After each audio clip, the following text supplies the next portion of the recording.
Back to news. Sandhya theatre ఘటనపై CM Revanth Reddy సంచలన వ్యాఖ్యలు చేశారు. తొక్కిసలాట ఘటన తర్వాత కూడా అల్లు అర్జున్ రోడ్ షో నిర్వహించారని చెప్పారు. అల్లు అర్జున్ రావడంతోనే పరిస్థితి అదుపు తప్పిందన్నారు. ఇటువంటి అమానవీయ ఘటనలను గట్టి పరిస్థితుల్లో ఉపేక్షించేది లేదని హెచ్చరించారు. తాము అధికారంలో ఉన్నంతకాలం వారి ఆటలు సాగవని వార్నింగ్ ఇచ్చారు. మొన్న మేము పుష్ప సినిమాకి ప్రీమియర్స్కి వెళ్ళినప్పుడు ఆర్టీసీ క్రాస్ రోడ్స్ సంధ్య దగ్గరికి వెళ్ళామండి. అక్కడ అనుకోకుండా క్రౌడ్ టర్న్ అవుట్ ఎక్కువ అవటం వల్ల మేము సినిమా చూసి వచ్చిన తర్వాత మాకు తెలిసిన విషయం అంటే నెక్స్ట్ డే మార్నింగ్ దట్ ఆ క్రౌడ్లో ఒక ఫ్యామిలీ వచ్చారు. ఆ ఫ్యామిలీ కొంచెం దెబ్బలు తగిలినాయి. అండ్ ముఖ్యంగా ఒక lady the mother of 2 children ఆవిడ రేవతి గారని ఆవిడ నెక్స్ట్ డే మార్నింగ్ అన్ఫార్చునేట్గా ఆవిడ ఆ తొక్కిసలాట్లో దెబ్బలు తగిలి ఆవిడ చనిపోయారని తెలిసింది. ఆ తెలియగానే మేము సుకుమార్ గారు మేమందరం మొత్తం ఎంటైర్ టీమ్ ఆఫ్ పుష్ప అందరం సడన్గా డిసప్పాయింట్ అయిపోయి షాక్లోకి వెళ్ళాము. పోలీసులు వచ్చి ఏసీపీ వెళ్ళి చెప్పడానికి పోతే థియేటర్ సిబ్బంది లేదు హీరో దగ్గరికి వెళ్ళడానికి వీళ్ళని చాలాసేపు పోలీసులను కూడా హీరో దగ్గరికి పోనీయలేదు అధ్యక్ష, వాళ్ళ ప్రైవేట్ వీళ్ళు.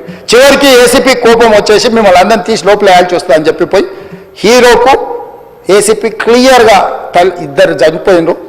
మీరు ఇక్కడ కూర్చుంటే థియేటర్లోనగా థియేటర్ బయట ఉన్న వేలాది మంది ఈ సినీ అభిమానులను మేము కంట్రోల్ చేయలేకపోతున్నాం. లా అండ్ ఆర్డరు శాంతి భద్రతలు చేయి దాటిపోయినాయి. మేము లాఠీ చార్జ్ చేయాల్సిన పరిస్థితి ఉంది.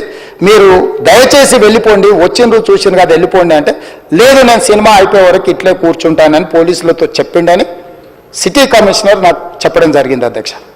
అదేవిధంగా ఇంకా కంట్రోల్ కాకపోవడంతో అప్పుడు డీసీపీ పై అధికార రంగంలో దిగి వాళ్ళ అందరినీ లోపల వాళ్ళు ఎంబడున్న అడ్డుకుంటున్న వాళ్ళను పోలీసులతో జరిపించి చక్కగా డీసీపీ పోయి హీరో గారికి బయట చనిపోయిండ్రు, పరిస్థితి చాలా గందరగోళంగా ఉన్నది, మీరు ఇక్కడ నుంచి కదలాల్సిందే లేకపోతే మిమ్మల్ని పోలీస్ స్టేషన్కు తీసుకెళ్లాల్సిన పరిస్థితి వస్తుంది, మీరు ఇక్కడ నుంచి కదలాల్సిందే అని బలవంతంగా అతన్ని సినిమా మధ్యలో 12 గంటల సమయంలో రాత్రి 12 గంటల సమయం అట్టిట్టుగా ఆ సమయంలో అతను తీసుకొచ్చి బండెక్కిస్తే మళ్ళీ అతను రూఫ్ టాప్ ఓపెన్ చేసి మళ్ళీ చేతులు ఊపుకుంటూ రోడ్ షో చేసుకుంటూ అంటే తల్లి చనిపోయి పిల్లగా చావు బతుకుల మధ్యలో ఉన్నాడు మీరు వెళ్ళండి అని వెనక్కి పంపిస్తే కూడా మళ్ళీ కారులో రూఫ్ టాప్ ఓపెన్ చేసి చేతులు ఊపుకుంటా అభిమానులను సంతోషపెట్టుకుంటా రోడ్ షో చేసుకుంటా అతను వెళ్ళిపోయింది అధ్యక్ష.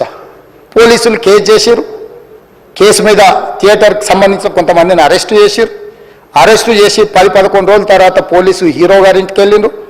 మీరు కూడా కేసులో A11 మీ మీద కేసు ఉందని చెప్పడానికి పోలీసులతో దురుసుగా ప్రవర్తించిండు. మీరు ఆ వీడియోలన్నీ కూడా చూసిండ్రు. ఆ పరిస్థితిలో చట్టాన్ని అమలు చేసే పోలీసులు ఆల్రెడీ ప్రాణాలు పోయినాయి, ఒక నిరుపేద తల్లి చనిపోయింది, కొడుకు చావు బతుకుల మధ్యలో ఉన్నాడు. ఆ రోజు కోర్టుల కేసులు కూడా వస్తున్నాయి. కోర్టుకు కూడా మీరు విచారణలు ఏం చేసిండ్రని కోర్టుకు కూడా పోలీసులు జవాబు చెప్పాల్సిన పరిస్థితి ఉండే అధ్యక్ష. దాంతో మాట్లాడితే వాళ్ళు చాలా బాధ్యతారహితంగా సమాధానాలు ఇచ్చారని మా పోలీస్ సిబ్బంది చెప్తాను. దాంతోనే అతన్ని పోలీస్ స్టేషన్ తీసుకెళ్లారు అధ్యక్ష. ఇక్కడి వరకు ఒక హీరో ఒక థియేటర్లో జరిగిన సంఘటనలు